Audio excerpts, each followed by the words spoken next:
Olá, bem-vindos a mais um programa A Arte da Guerra com o embaixador Francisco Seixas da Costa.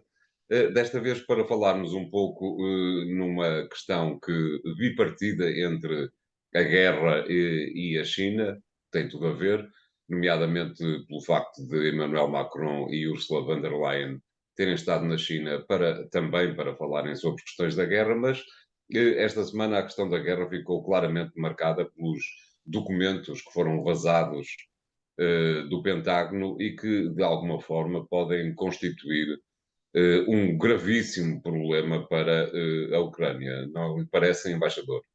Já um grave embaraço para os serviços secretos americanos que demonstram, digamos, alguma incapacidade de proteger os seus próprios.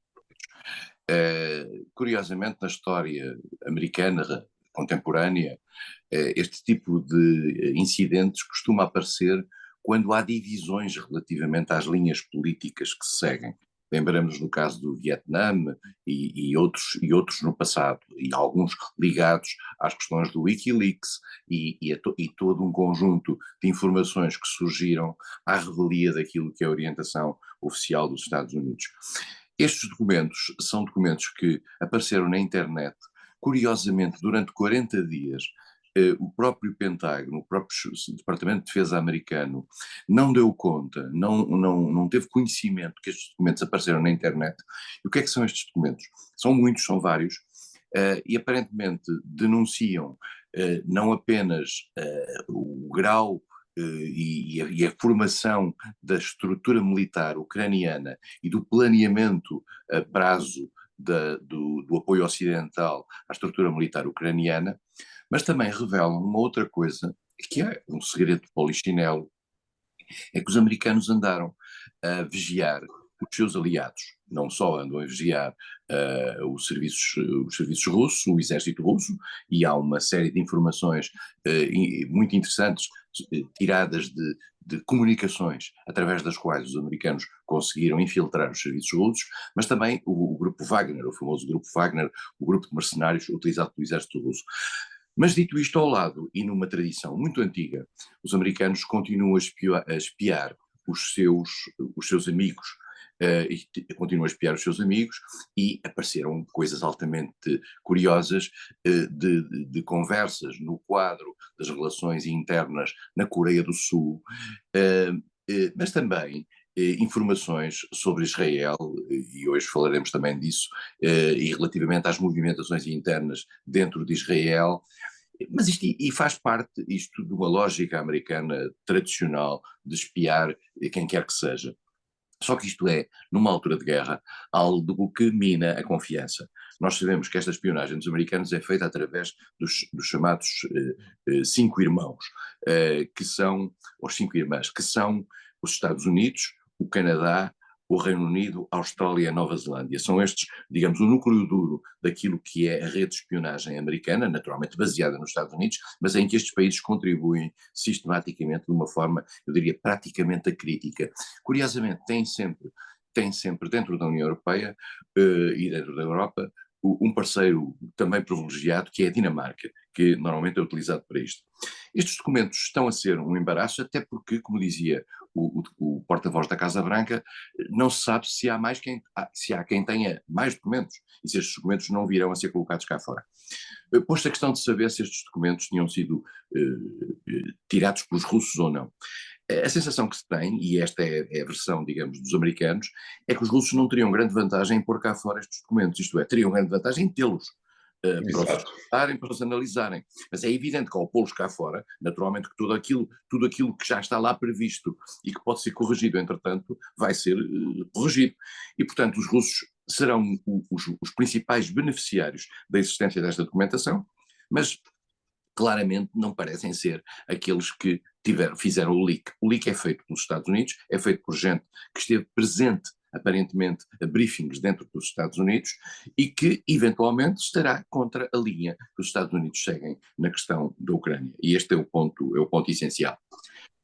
Esta questão que nos permite imaginar que não foi muito razoável que há uns tempos atrás, por causa do balão chinês, que passou pelos céus dos Estados Unidos e fez com que uma maioria substancial de norte-americanos se tivesse considerado uma espécie de virgem ofendida pela atuação dos chineses, acaba por confirmar o que já se sabia há alguns anos, nomeadamente com aquilo que os norte-americanos fizeram na Alemanha, que os amigos não escapam à espionagem do Pentágono e da CIA, com toda a certeza. Pois, no passado nós vimos a senhora Merkel a ser o seu telefone sob vigilância americana, vimos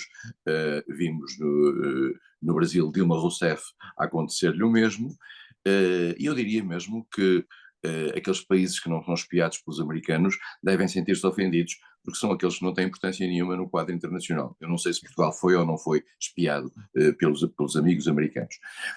Dito isto, e já que o António falou na questão chinesa, vale a pena dizer e lembrar que esta semana foi a semana da ida de Emmanuel Macron à China, a convite de Xi Jinping, acompanhado para uma parte da visita pela senhora Ursula von der Leyen. Essa visita é uma visita que está a ter, digamos, repercussões um pouco polémicas, porquanto Emmanuel Macron, na sequência da deslocação, deu uma entrevista que só parte foi publicada, a outra o Eliseu não permitiu, à revista Político, em que faz um apelo à necessidade de uma autonomia por parte da Europa relativamente aos Estados Unidos e à criação de uma autonomia estratégica europeia face aos Estados Unidos. Obviamente que a França considera-se neste quadro no centro dessa mesma autonomia e no exercício dessa autonomia, porquanto, e vale a pena lembrá-lo, a França é, dentro dos países da União Europeia, depois da saída do Reino Unido, o único membro permanente do Conselho de Segurança, faz parte do G7, como faz aliás o Reino Unido e como faz parte da Itália, é o único poder nuclear e sob o ponto de vista militar é a única força militar dentro da União Europeia com uma capacidade de projeção razoável. E tradicionalmente, convém, peço desculpa por interromper, embaixador, convém lembrar que a França tem um histórico de reserva face à NATO, por exemplo, que é bastante marcado. Inclusivamente, recordo que o Marshal de Gaulle expulsou, é a palavra certa, a NATO de Paris, que teve que se cantonar em Bruxelas. É verdade, e continua a manter hoje, embora tenha regressado à estrutura militar integrada da NATO durante o tempo de Nicolas Sarkozy, mantém-se fora do planeamento nuclear da NATO. A França considera que o seu planeamento nuclear não pode depender do planeamento global, porque sente que o planeamento global é coordenado pelos Estados Unidos. E, portanto, estas dissonâncias que fazem parte de uma atitude francesa tradicional, o António falou aí do General de Gaulle, eu diria mesmo que é para além do General de Gaulle. Há na escola diplomática francesa uma expressão que caracteriza essa identidade muito específica da França, que é o gaulo-mitterrandisme. O gaulo-mitterrandisme é uma forma de orgulho nacional francês que tem o seu quê de anti-americanismo, vamos ser claros, mas também tinha, agora já é mais complicado, o seu quê de uma relação com Moscovo própria. Da mesma maneira que a Alemanha a tinha com a Ostpolitik criada por Willy Brandt, a França com de Gaulle tinha essa relação. Depois com Mitterrand... Própria e próxima, não é? Exato. Com Mitterrand as coisas já não foram tão fáceis, porquanto Mitterrand colocou-se, digamos, ao lado dos Estados Unidos na questão dos mísseis, se nós nos recordarmos, mas de todo modo a França considera que tem uma palavra a dizer em determinadas áreas diferente dos Estados Unidos, seja em relação aos Balcãs, seja em relação ao Médio Oriente, seja em relação à China. E neste quadro, claramente, Macron foi à China para sublinhar a sua identidade e, em particular, para sublinhar uma coisa, para sublinhar que não se considera vinculado àquilo que é, digamos, a cruzada que os Estados Unidos estão a ter relativamente à China e parte dessa mesma cruzada está a ser, de certa maneira, adotada pela Europa. Já o foi no conceito estratégico da NATO, foi na bússola estratégica da União Europeia e a senhora Ursula von der Leyen, que foi com Macron, a convite de Macron nesta viagem, teve uma linguagem relativamente à China muito mais dura do que aquela que Macron teve. E os chineses, isso foi, digamos, música para os ouvidos dos chineses. Macron, em particular, considera que, um ponto interessante, que é, Macron considera que a questão de Taiwan não pode ser vista como os americanos a virem. porque, historicamente, quem criou a questão de Taiwan foram os americanos. Claro. Isto é muito polémico, mas é assim, quem tinha a representação da China no Conselho de Segurança até aos anos 70 era a China de Taipei, de Taiwan. Foram os Estados Unidos que fizeram, digamos, a reversão e colocaram a China de Pequim no Conselho de Segurança e, em troca, deram a Taiwan, que nunca reconheceram como Estado independente, nem sequer como país independente, e Taiwan não é membro das Nações Unidas, embora seja uma democracia, os Estados Unidos deram uma garantia militar um pouco equívoca a Taiwan, é chamada ambiguidade estratégica. E essa ambiguidade estratégica, a partir do momento em que a China conseguiu... vale a pena dizer também que os Estados Unidos disseram nessa altura que só há uma China. Embora ela esteja dividida entre o continente e Taiwan, só há uma China. Mas isso significa também uma manutenção do status quo em que os dois, não há uma ação militar da China continental contra Taiwan. Só que a China dá sinais agora de ter apressado um pouco a história e de querer avançar por aí. E aí vai-se ver em que medida é que os Estados Unidos, como é que interpretam a tal ambiguidade estratégica na defesa de Taiwan. Nós vamos ter que falar disto nos próximos tempos, porque esta vai ser uma questão tensa no relacionamento entre os Estados Unidos e a França em particular. Claro. Muito bem, obrigado, embaixador. Vamos fazer aqui o primeiro intervalo do programa de hoje. Voltamos já de seguida com o segundo tema. Até lá.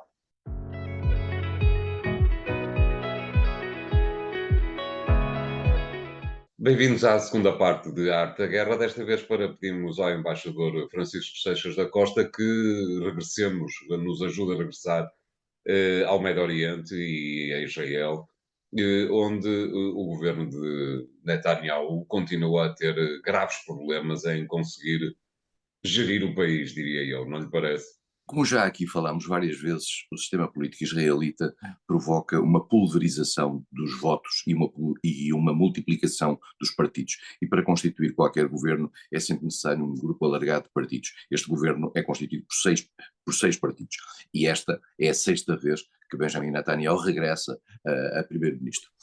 Nós tivemos um período também de uma coligação de vários partidos contra Netanyahu, para correr com Netanyahu. Essa coligação fragmentou-se e criou-se uma nova coligação que desta vez inclui pela primeira vez partidos colocados na extrema-direita, digamos já para além do limiar quase da democraticidade. Acresce a isso o seguinte: Benjamin Netanyahu tentou, porque está sob pressão jurídica relativamente a ações cometidas no quadro da sua atividade política e não só, está sujeito a processos de corrupção e tentou uma jogada nos últimos tempos que provocou um grande sobressalto em Israel. E a jogada é o seguinte: é a tentativa de colocar de não respeitar a separação de poderes e colocar o poder judicial sobre a tutela do Knesset, do Parlamento israelita, por forma a que as leis aí aprovadas, nas quais ele tem maioria, possam sobrepor-se às decisões do Tribunal. Tribunal esse que ele pressente e sabe que está contra si e, mais do que isso, que tem uma agenda neste momento para o condenar. E, portanto, isto provocou uma grande movimentação em Israel, provocou algo que é uma espécie de uma sublevação da sociedade civil, e até a certa altura falava-se quase de uma guerra civil. E nesta ocasião, o Ministro da Defesa de Netanyahu demitiu-se, porque considerou que os próprios militares estavam a ser, digamos, insultados por esta ação de Netanyahu. Houve, de facto, em particular nos antigos combatentes, uma reação muito forte, e em Israel os antigos combatentes têm uma importância grande, porque é um país que está permanentemente, digamos, em sobressalto militar. Netanyahu defendeu-se, digamos, manteve-se numa posição defensiva, está neste momento a recuar. Entretanto, o Ministro da Defesa já foi readmitido. Netanyahu já reconsiderou essa decisão de demitir o Ministro da Defesa, e veremos o que é que se passa, mas as movimentações de rua não param. Entretanto, numa destas quebras de segurança que os americanos fizeram nestes últimos dias para animar a opinião pública internacional, os americanos dizem que o Mossad, a famosa agência de serviços secretos americanas, com os quais os americanos, israelita, com a qual os americanos têm uma relação que se sabe muito íntima, estariam envolvidos também nas movimentações contra Netanyahu e que teriam, digamos, estimulado as movimentações de rua, o que é, pelo menos, altamente curioso. Curioso, Portanto, mas também, peço desculpa por interromper, é curioso, mas encaixa, por exemplo, se quisermos fazer essa ligação, encaixa com o facto de Joe Biden ainda não se ter lembrado, ou antes, ter-se lembrado de não convidar Netanyahu para visitar os Estados Unidos. é, a relação entre os Estados Unidos e a Israel dar-nos-ia para vários programas, mas é verdade que esta administração democrática está muito incomodada com a atuação de Netanyahu. Mas Netanyahu tem os Estados Unidos como reféns, porque tem dentro da comunidade judaica americana uma força muito grande e sabe que essa comunidade judaica tem um peso, quer no Partido Democrático, quer no Partido Republicano. No passado era mais no Partido Democrático do que no Partido Republicano, agora é mais ou menos a mesma coisa, mas a prova provada é que é muito difícil às administrações americanas desligarem-se da importância do lobby judaico. E Netanyahu vive, e Biden vive um bocadinho também sob essa pressão. Não é muito caloroso relativamente a Israel, mas naturalmente que se está a tentar afastar de Biden. Entretanto, Israel foi atacada pelo Hamas, quer do Líbano, quer da Síria, quer da faixa de Gaza, através de foguetes, e isso é, para Israel, digamos, o grande momento, porque obviamente que os fatores de unidade israelita fazem-se quase sempre face aos inimigos estrangeiros. No passado eram os países estrangeiros inimigos, o Egito, a Síria, o próprio Líbano na importante movimentação que lá existe, feita pelo Hezbollah, tutelado pelo Irão. Agora, como não há ameaças, digamos, dos países, há ameaças dos grupos. E o Hamas, que normalmente só funcionava, digamos, na faixa de Gaza, está a começar, com o apoio do Hezbollah, a apoiar-se, a reforçar-se no Líbano, que é um país completamente sem Estado, e é um país em que vive sob influência estrangeira, quer da Síria, quer do Irão, quer de Israel. E Netanyahu tem uma declaração que, aliás, é muito clara: não deixaremos que dentro do Líbano o Hamas se reorganize. O que significa que o Líbano, portanto, é uma porta, é um terreno de atuação livre para os israelitas. E isto, portanto, para Netanyahu, isto são boas notícias, porque perante uma ameaça exterior, os israelitas tendem a unir-se.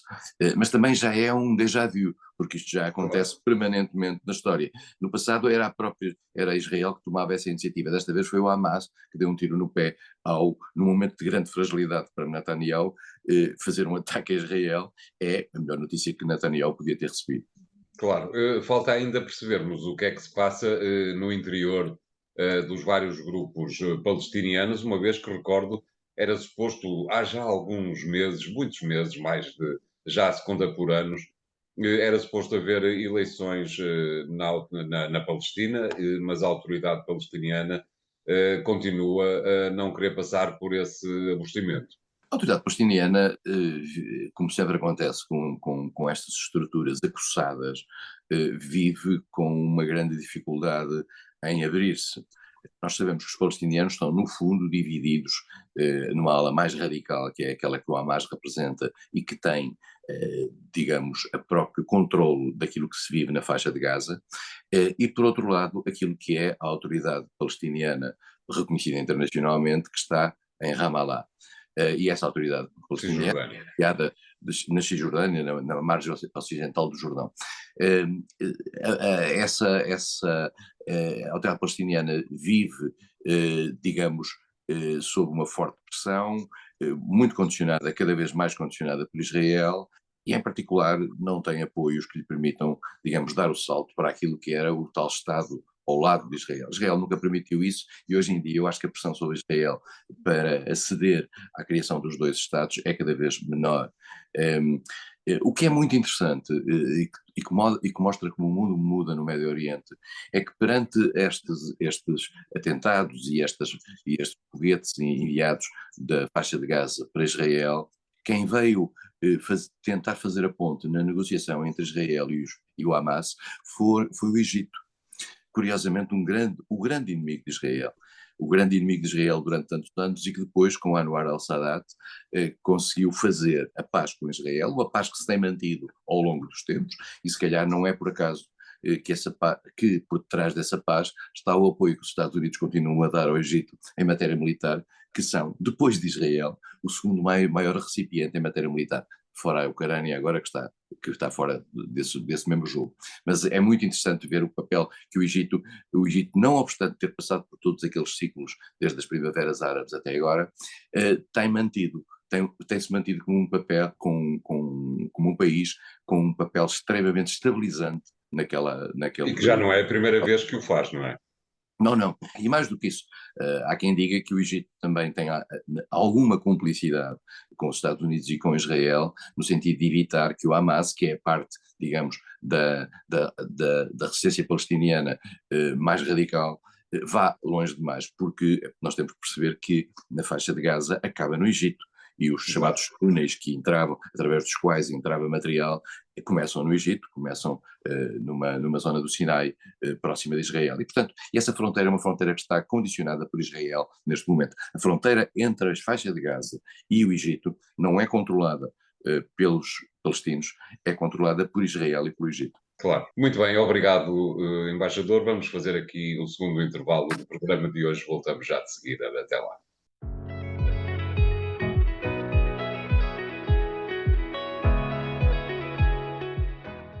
Bem-vindos à terceira parte da Arte da Guerra, desta vez para darmos apenas um pequeno salto até Espanha.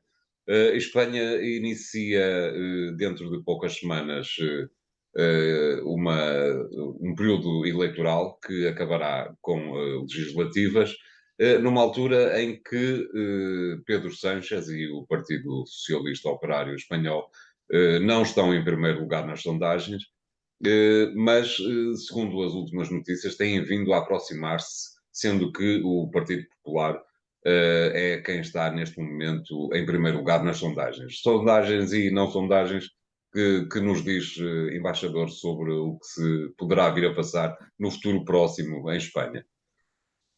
Pedro Sánchez é uma figura curiosa na vida política espanhola, porque é um resistente e é alguém que conseguiu, contra ventos e marés, criar uma coligação, inicialmente, depois das eleições de 2019, criar uma coligação com o seu adversário mais à esquerda, o Unidas Podemos, que era improvável, e mais do que isso, isto também a vida política tem estas coisas, que ele tinha recusado praticamente 48 horas antes. Exato. Fez essa coligação para se manter no poder e para manter a direita afastada do poder. E, portanto, apesar de tudo, ao longo de todos estes ventos e marés, e a vida política espanhola não tem sido fácil, tendo em atenção, em primeiro lugar, aquilo que afetou todo o mundo, a questão do Covid, a questão dos efeitos financeiros e económicos do Covid e agora a questão da guerra. Mas, à parte disso, a vida política espanhola tem também outros cambiantes que têm a ver, em particular, com as questões das autonomias e o caso da Catalunha, em particular, com todas as dimensões jurídicas, etc., ligadas a esse caso, os presos e tal. E com a relação com a monarquia, que também às vezes não é tão óbvia quanto isso. E Pedro Sánchez conseguiu, ao longo do tempo, sobreviver no poder. Mas é verdade que o Partido Popular, que é um partido tradicional da direita espanhola, um partido bastante à direita, tradicionalmente em Espanha, e que teve os seus ciclos de poder, como o Aznar, com o Rajoy, conseguiu, digamos, tem vindo a conseguir ao longo destes 4 anos, mostrar-se, e mostrou-se mais agora com o novo líder. Durante um tempo o Partido Popular estava esfiado por Casals e de repente houve um golpe de Estado interno dentro do Partido Popular e Pedro Casado foi afastado em favor de Alberto Feijó, que era o líder da Galiza, mais moderado, uma figura que os espanhóis, alguns, uma imprensa espanhola chamam a safe pair of hands, um par de mãos seguro. É uma figura com respeitabilidade e tem uma experiência de governo com sucesso. Na Galiza, como é sabido, na Galiza a direita está no poder há muito tempo, praticamente eu diria, se a memória não me trai, desde o fim do franquismo, e o Alberto Feijó aparece como uma esperança para a direita. A direita tem outras cambiantes, tem Isabel Ayuso, que é a líder de Madrid, e que no fundo esteve por trás da queda de Pablo Casado, e Ayuso também aparece ali como, digamos, uma reserva, eu não diria da República, neste caso da monarquia. Fez uma aliança com Alberto Feijó, mas que se percebe que um dia será para rasgar. É uma aliança claramente tática com Feijó que eu me esqueci de dizer que é um herdeiro de um grande amigo de Portugal, que era Fraga Ibarne. Exatamente. Depois de ter sido ministro de Franco, foi durante muitos anos presidente da Catalunha, peço desculpa, da Galiza, e que garantiu, digamos, um grande apoio ao PP naquela área. Feijó tem vindo, como o António referiu bem, começou a marcar uma grande distância até nas sondagens, face a Pedro Sánchez, mas agora essa distância tem-se vindo a reduzir. Vai haver no dia 28 de maio umas eleições municipais. Os espanhóis têm vários níveis eleitorais, têm umas eleições municipais que são cerca de 8.000 municípios, creio eu, e não tenho a nota sobre isso. E essas eleições municipais são eleições que vão servir para mostrar um pouco, digamos, o estado da arte em termos do apoio aos vários partidos.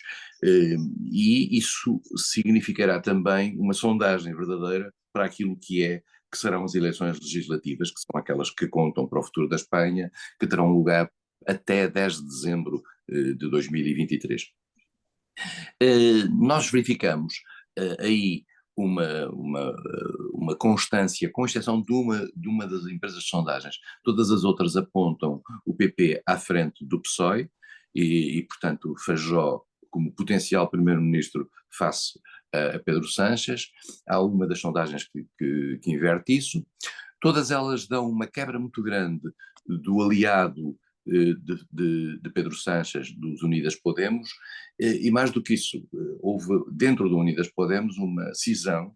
A atual vice-presidente Pedro Sánchez, porque o Unidas Podemos tinha um líder que entretanto fez um golpe tático e saiu e enganou-se sob o ponto de vista eleitoral, e Yolanda Dias criou um novo grupo que se chama Sumar, e vai às eleições legislativas em dezembro sob essa capa. E veremos em que medida é que ela consegue ser uma alternativa.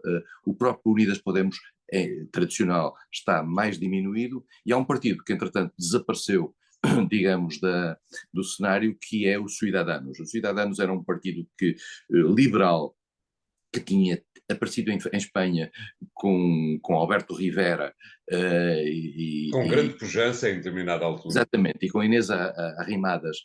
Com pujança e com uma imagem de um partido jovem, e é um partido que se esboroou. Porquê? Porque foi vítima também da bipolarização em Espanha. Claro, bipolarização, peço desculpa por interromper, embaixador, bipolarização que de alguma forma se mantém e que é a leitura que me parece, uma leitura que parece possível, acaba por inviabilizar o crescimento da extrema-direita do Vox, que, apesar de tudo, nunca colocou em causa a supremacia sociológica do Partido Popular. O Vox, nós dizíamos sistematicamente em Portugal, que Portugal e Espanha eram os países que, por terem democracias mais recentes, a extrema-direita não subia. Isso era apenas uma distração. Foi uma distração temporal, porque nós sentido. acabámos por ter, digamos, grupos de extrema-direita a surgir em Espanha com o Vox, em Portugal pelo Chega, e isto criou, tal como em Portugal, exatamente a mesma coisa, esta ideia de que a direita tradicional liga-se à extrema-direita ou não. Nós sabemos que em França a direita tradicional não se queria ligar à extrema-direita de Marine Le Pen, mas em Espanha esse debate existe, como aliás existe aqui em Portugal, e tal como aqui em Portugal aconteceu nos Açores, aquela ligação entre o PSD e o Chega, também em Espanha, numa das comunidades autónomas, em Castilha e León, apareceu uma ligação entre os dois partidos. E há quem diga que no futuro, se acaso para formar governo o Partido Popular Espanhol necessitar do Vox, irá buscar o Vox. O Vox, atenção, convém dizê-lo, é uma extrema-direita de uma natureza diferente do Chega. Natureza diferente do Chega porque tem uma narrativa nacionalista fortíssima, é contra as autonomias e tem um discurso muito mais ideológico do que o Chega.